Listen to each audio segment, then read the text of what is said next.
Buenas, hoy es el Día Internacional de los Derechos Humanos, 10 de diciembre. Entonces, es tanto lo que uno oye hablar de los derechos humanos que parece como una retórica, que parece como un discurso, que parece como un jingle casi, pero no, eso es importante. Venga, les digo por qué.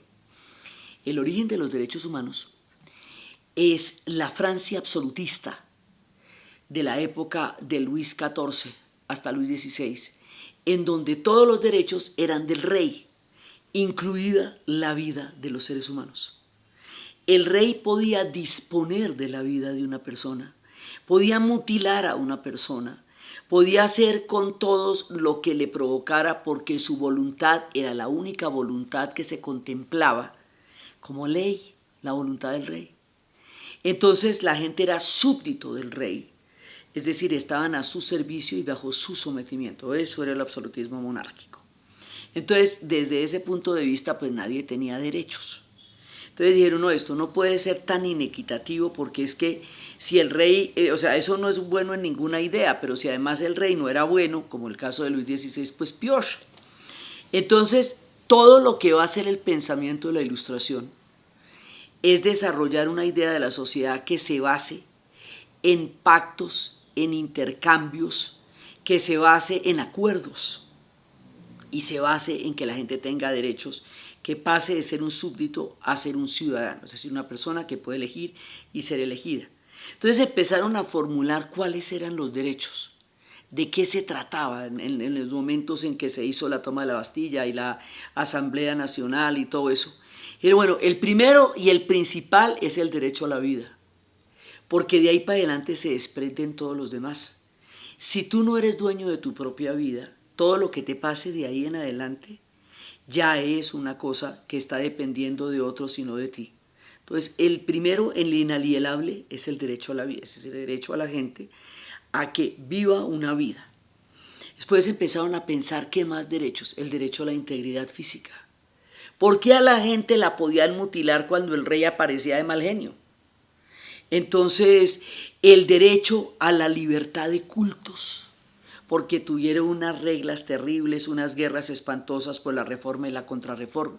Sí, cada uno de los derechos, sí, el derecho a la libre expresión, son el fruto de guerras y de opresiones que hicieron necesario que se formularan los derechos. Entonces se formularon los derechos humanos, pasó un pocotón de tiempo para que se empezaran a asimilar como los estados de derecho. Y resulta que ya más o menos los habíamos entendido. Y bueno, de alguna manera, cuando viene la Segunda Guerra Mundial, y en la Segunda Guerra Mundial, los campos de concentración, el esquema nazi de ocupación de las ciudades, el tratamiento a todas las personas durante la Segunda Guerra Mundial acabó con todos los derechos, con todos, absolutamente todos. ¿Por qué acabó en principio con el derecho a la vida? Si se acaba con el derecho a la vida de ahí para adelante, nada más existe, porque toca estar vivo para poder tener derechos, primera condición. Entonces, en los campos de concentración se anularon el derecho a la libre expresión, a la vida, primero que todo a la vida, a la religión, a la integridad física, a la libre conciencia, a todo, a todo. Entonces fue tan aterrador el resultado de la Segunda Guerra Mundial porque destruyó toda la civilización europea como se conocía, por eso se llamaba el suicidio de la razón, porque todo lo que habían intentado construir, la separación de poderes, los estados de derecho, se vieron pisoteados por el proyecto del Tercer Reich. Entonces dijeron, para que no vuelva a pasar una cosa así, vamos a tener que formular una declaración universal de los derechos humanos. O sea, universal quiere decir que no esté en el criterio de un Estado o de una sociedad o de un régimen cumplirle o no cumplirle el derecho al otro, que eso no es un tema de opinión. A mí sí me parece que te voy a respetar el derecho a la vida o no me parece que te voy a respetar el derecho a la vida según del ánimo que amanezca, sino que eso tiene que ser una cosa que los estados suscriban, se vinculen. Que sea vinculante quiere decir que tengan una obligación con el cumplimiento de la Carta de la Declaración de los Derechos Humanos, que eso tiene que ser una ley universal para que haya un mínimo de civilización posible. Eso fue, digamos, como lo primero que pasó en 1948, el 10 de diciembre, Entonces, por eso es que se celebra el Día Internacional de los Derechos Humanos. Ahora, el tema es cumplirlos.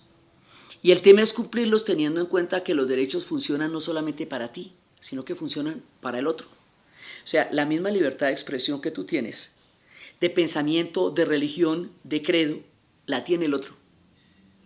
La misma, todo lo que tú estás pidiendo para ti, lo tiene el otro. Entonces, formularnos en términos de los derechos humanos es replantearnos sobre un esquema de civilización posible, en donde tengamos a partir de dónde o de cómo relacionarnos fuera de la barbarie. Donde no hay un cumplimiento de los derechos humanos está la barbarie. Donde no se respeta la vida de la gente, donde no se respeta la libre expresión de las personas, el derecho a una nacionalidad. Cada uno de estos derechos te puede parecer abstracto, pero no lo es. O sea, el derecho a una nacionalidad, cuando una persona es kurda, los kurdos quedaron sin Estado. Entonces, donde quiera que estén son una minoría. Entonces los pisotean porque no tienen una nacionalidad establecida como Estado nacional. Entonces, eso hace que su vida sea sumamente difícil. Entonces, hay derechos que de pronto no le parecen a uno como tan cercanos, pero son derechos porque se le están incumpliendo a alguien. Cuando mueren las personas procedentes del África en las pateras que se hunden en el Mediterráneo, cuando no los reciben, cuando no los salvan, cuando no les dan agua, se les están violando todos los derechos, pero fundamentalmente el derecho a la vida. Cuando la gente es bombardeada en Siria o donde quiera que sean los bombardeos, se está violando el derecho a la vida. Cuando se censura la opinión del otro, cuando se persigue a una persona por su credo, por su religión, por su origen, por su procedencia, se le están violando los derechos. Y cada una de estas cosas pasa diariamente en el mundo. Los Rohingya en Bangladesh tienen el problema de que ellos, en Birmania, tienen el problema de que ellos son musulmanes en un mundo budista y los persiguen por eso. Entonces, ejemplos hay en todas partes del mundo, desafortunadamente. Entonces, la idea es que los derechos hay que recordarlos porque no es que una vez que se establezcan, queden ahí como lámparas. Los derechos hay que estarlos reconociendo y hay que estarlos poniendo en práctica. Hay derechos de primera, segunda y tercera generación porque el discurso de los derechos humanos ha evolucionado desde los tiempos de la Revolución Francesa. Pero es la única garantía de que no nos pasemos por encima los unos a los otros. No disponemos de otro elemento para poder manejar la convivencia y los acuerdos sociales que la Declaración Universal de los Derechos Humanos.